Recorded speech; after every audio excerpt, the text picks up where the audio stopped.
बीड परभणी मुद्द्यावरून शिवसेना खासदार संजय राऊत यांनी सरकारवर जोरदार हल्लाबोल केलाय। महाराष्ट्राची बदनामी म्हणजे मुख्यमंत्र्यांची बदनामी असं म्हणत हा खटला बीड बाहेर चालवावा अशी मागणी संजय राऊत यांनी केली आहे।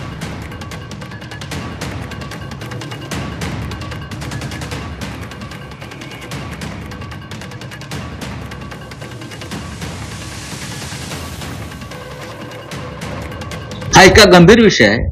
हा खटला बीड जिल्ह्याच्या बाहेरच चालला पाहिजे, पण अर्थात सरकार त्यांचं आहे, गृहमंत्री त्यांचा आहे, त्याच्यामुळे महाराष्ट्रात इतरत्र जरी हा खटला चालला तरी न्याय मिळण्याची शक्यता नाही। तरी मी असं मानतो की प्रकरण न्यायप्रविष्ट आहे। आपण मुख्यमंत्र्यांवर सध्या विश्वास ठेवला पाहिजे। या 2 लागलेल्या आहेत, याच्यातले अधिकारी मेजॉरिटीनं बीडचे आहेत। केजच्या कोर्टात ज्या केजचं पोलीस स्टेशन यांच्यावर गुन्हा दाखल करायला तयार नव्हतं, जे पोलीस स्टेशन यांच्या इशाऱ्यावर नसतं, वाटतं त्या ठिकाणचे लोक, त्या ठिकाणचे CID, त्या ठिकाणची SIT, जर अधिकाऱ्यांचं नाव मी आज बघितलं, वाचलं सगळं, तर याच्यामध्ये मेजॉरिटी लोक बीडचे।